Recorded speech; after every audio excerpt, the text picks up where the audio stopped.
Egaa shamaa akka fuunee kabajamtootaa fi daawwattoota hordoftoota keenyaa jaalalaa fi kabajaa fakkaatu lafa itti baay'atu. Anis obboleettiin keessan bakkaan lafan jirtu waaqayyoon filannaa argamu.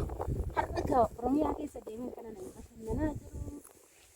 Innis ilaalaa jirtu qamadii jedhama. Qamadiin kun amma gara geessatti ga'ee jira jechuudha. Keessattuu naannoo gammoojjiitti kaamamaa jira. Kun garuu baddaa yookaan badda daree jedhama. Kan naannoo Caffaati jechuudha. Ijoolleen Caffaa kaanii beektu keessattuu ijoolleen gara Baallimeedaa Biraabinni sirriitti naannoo keessa beekuu dandeessu. Naannoon kun Baallimeedaa jedhama. Dhugaa hedduu namatti tola. Biyya koo garuu baay'ee sirriitti jechuudha. Hedduu isaaniitti weeraa akkuma argaa jirtanii dandeemaa akkuma argaa jirtan kanatti jechuudha. Egaa shamarran biyya Arabaati. Manneen asitti argaa jirtan kun kan ijaaru shamarran biyya Arabaati jechuudha. Manneen jechuun isaanii daaspooraadha.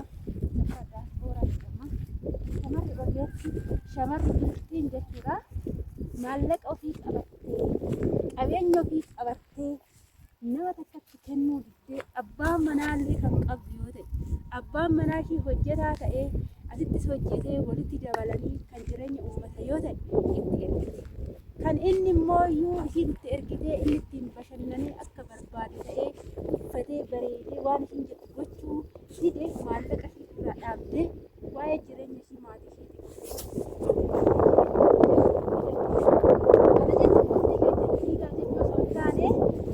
namni kamiyyuu kaayyoo manaa bahe qabaachuu qabaa. Kaayyoo manaa bahe hin qabu taanaan gaafa garte mooyyuu laasha taataa. Kottaa hin deemnu ammallee waa baay'ee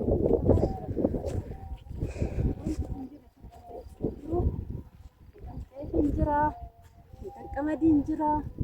Oromiyaan waan dhabde qabdu caakkaa qabdi. Magariisa biyyi ishii. Dhugaan biyya akkana keessatti dhalachuu kiyyatti baay'ee itti gammadeera.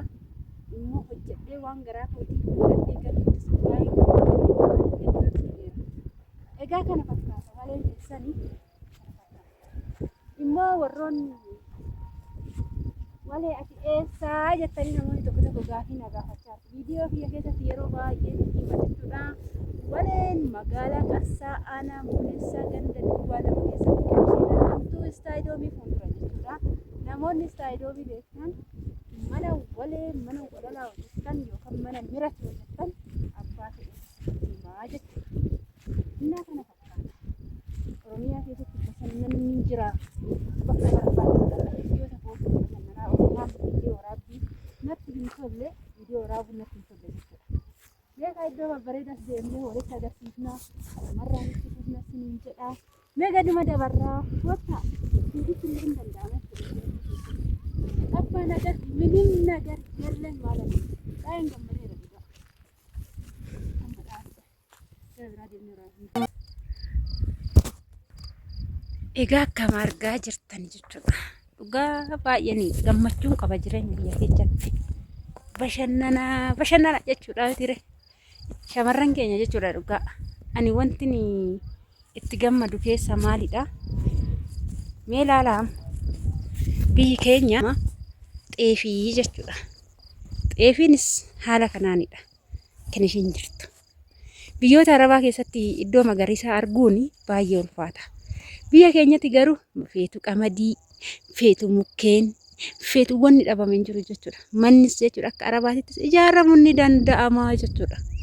Kanaaf biyya ormaa erga deemanii kaayyoo ofii qofaaf wanta mana ofiitii ba'an wanta biyya ofiitii ba'aniif ani gaafan biyya Arabaa deeme kanan godhadhaa sanan godhadhaa jetti jechuudha shamarri kamiyyuu mitire. Kanaaf wanta nan godhadha jedhame san godhatanii galmaan gaanii galuun dirqama shamarrummaati jechuudha.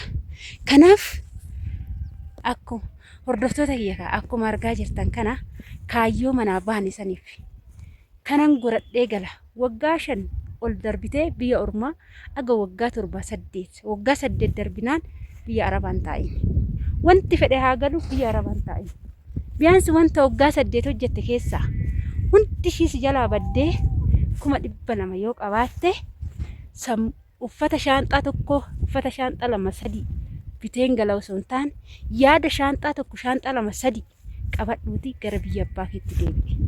Saniin booda maallaqa 50,000 hojii uummattee biyya keetti hojjechuu ni dandeessa jechuudha. Gin kan si fayyadu kan akka ana jedheetu jireenya kee jijjiiruu danda'u maalidha? Sammuu keeti jechuudha. Isin galii hojii baay'eetu jira. Ijoollee shamarran biyya keessaa hanga ammaa meelaala Oromiyaan maaluma dhabde? Lafti Oromiyaa maal magarsuu diddee? Maal magarsuu diddee? Oromiyaan manneen kam dhabde? Naannoon kun duraan baadiyyaadhaa ni qotamaa jedhu warroonni naannoo kana beekan. Har'a garuu magaalaa qixxee taateerti. Amma argitanii kaffacee kan argitanii miti? Kanniin argitanii. Inni kunam waggaa har'aa immoo katamaa manneen ta'a malee iddoon har'a faca'ee kun hin argamu jechuudha. Kunniin amma lafti gurgurameera waan sin garramu midhaan gaafa irraa ka'e abbaan mana irratti ijaarrata jechuudha. Kana gaafan galee maalan hojjedhaa hin jedhina jedha. Isheen achi as deemaa jirtu sun siisteriidha jechuudha. Bilbilaa isaa jirti. Shifaana fataachaa jirra jechuudha. Kaameraadha faaraa taate keessa seenuu sodaatte yeroo dhiyootti nama barsiisa siniin jedha. Inna kanaaf jechuudha hordoftoota kiyyakaa akkuma siniin jedhetti jechuudha. Namni kamiyyuu taananii anama waleen teechan tasan galee jechuudha. Tasa galee tanan nama tokko shaashii takka fuudheen galle jechuudha. Fira kan tabaale hunda ani akkuma kaleecha siniin jedhe mana kan kootittan ol seene karra koo banadhee bananiin na eeganii dhugaa dubbachuudhaa fi diggisanii tolchanii garuu yeroo sanitti bilbilli kootitti chaarjii cufee anis dadhabee tanan kaameraa warraamne malee yeroo ol seenu haala simannaa immoo viidiyoo gadi sinii dhiiseera. Namoota mana koo baga nagaan galte jedhanii dhufan akka aadaa biyya keenyatitti dirqama shaanxaa banee uffata kennuufii hin qabu. Dirqama waan hin qabne tokko isaanii jedhee maallaqa liqeeffadhee waan tokko bituufii hin qabu jechuudha. Inna akka aadaa biyya keenyatitti waan hin qabu laadhee fi buna aadaa biyya keenya daffisee fi simadhee kolfee taphadhee gaggeesseera jechuudha. Biyya Arabaa hojjechuun uummata hunda daara baasuu miti. Dirqama wanti ati qabdu biyya ormaa keessatti haadhaaf abbaa keeti jechuudha. Haadhaaf abbaa keeti akka isaan si eebbisan isaanii godhiif. Yoo bultii qabaatte yoo jireenya qabaattes haadha manaa abbaa maatii abbaa manaa keetiif jechuudha. Waliin caalchisiin jechuudha. Godhi jechuudha. Ati laphee qulqulluu qabaadhu. Waan hojjettu irratti ogummaa qabaadhu. Shamarran biyya Arabaa ogummaa qabaachuun dirqama jechuudha. Egaa kana fakkaata hordoftoota kiyyaa. Mee har'as Oromiyaa sin daawwachiisa jechuudha. Achuma deematuma deemna.